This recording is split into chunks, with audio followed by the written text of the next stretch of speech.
Chris Steele here with Bradley Mclaughlin for Live Sail Die.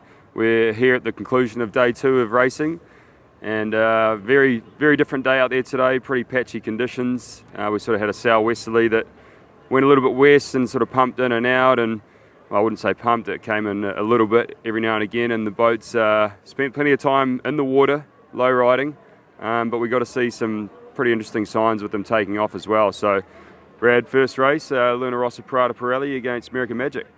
What a day, mate. It's pretty interesting to see where American Magic is sitting at the moment.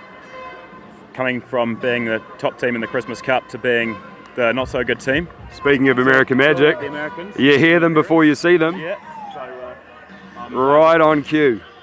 glad that some Americans are celebrating still. It's a seriously impressive sound system, I tell you. Wow, we'll catch you later. So it must be real hard to be the Americans right now. They came out the blocks firing in the Christmas Cup. They looked strong all the way through training. Even training during the week when we were out, they looked pretty good. I wouldn't have written it to say that Luna Rossa were going to beat them today. And Luna Rossa should be pretty happy with their sailing today. And they look good, didn't they? I think, especially, we've talked about their lighter performance and the package that they've got. Maybe slightly bigger foils with pretty big flaps on the backside, and really impressive with just how the boat would take off. And it seems to me like the hull shape is very low drag, because they would often touch down in manoeuvres, but the boat really didn't slow down at all. It would touch and go and take off again. And compared to the American boat, where you could see it seemed like there was a lot of drag coming off the leeward foil, especially when they touched down or were trying to take off. Not too sure about that. Obviously, the flip side of that is when the breeze increases, that light air package that you help get the boat out of the water early on becomes drag. So a lot of pressure on them right now, right? It's going to be, the Brits are looking strong in both the light and the breeze, as we've seen.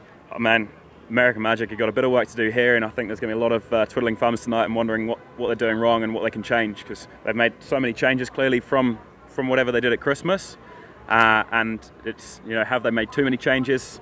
Have they just done one minor thing that's really mounting up to be the big effect on the whole thing? So yeah, look, it's pretty exciting, but it's great to see some great racing. Yeah, and it's an interesting one, isn't it? Because like we talked about, they definitely seem like the favourite coming into the Challenger Series, but it's almost like, rather than them, they haven't obviously gone downhill, but it's almost like the other teams have started to spike with their improvement and innovation. Obviously, we know the Brits have changed pretty much everything on the boat bar the hull.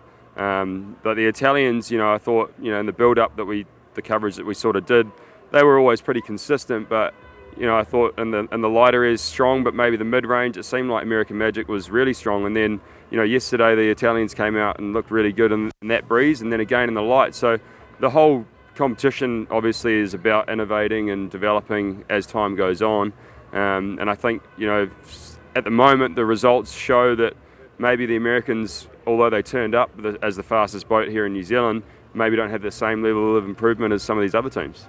Well, that's the thing, isn't it? I think there's probably a bit of worry about peaking too early. Look, I think the nice thing for Luna Rossa is that they've seemed to be the team that have just kept out of all the media, out of all the trouble. The eye's been on American Magic and the Brits over in this corner, and look, I think it's been really good for Luna Rossa to be able to do their own thing, not have any pressure from the media, and be able to go out and have pretty much 2 real good days. Yeah, and let's touch on the Brits now. Obviously, went out there today and got a really good race win in that last race. Really tricky conditions, but the big question mark was obviously over how that boat's going to perform in the lighter airs. And I wouldn't say it looked as strong as the Italians, but they certainly looked a lot stronger than the Americans. And at times, it just seemed like the top end boat speed, I guess, which is all you can kind of draw conclusions to, because they're on different pieces of water with the takeoffs and stuff. But it seemed like the boat was taking off similar speeds to the Italians. So pretty impressive signs for the light airs. Certainly not what I think everyone was expecting. Oh, for sure. And I think look, it was clearly quite a big day for pre-starts as well. I mean, fair play to Ben. He won 3 out of 3 pre-starts so far this weekend. So I think those guys should be going home pretty happy tonight, and they're in a pretty good spot at the moment with their boat by the looks of things. Look, I think same as you, we've heard that the Brits still aren't sure on the light wind stuff.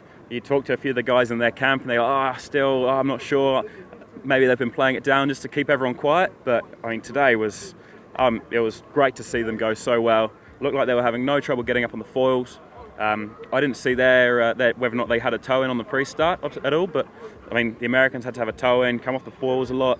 The Brits just looked locked in the whole time through, and I think it's going to really play in their favour now. Yeah, so very tricky conditions out there today at the end of day 2. Day 3 tomorrow, last day of this block of the Prada Cup this weekend, and there's good breeze forecast. We're expecting sort of like 15 knot northerlies, so expect to see some bigger sea states as well, but stay tuned and we'll bring you all the action.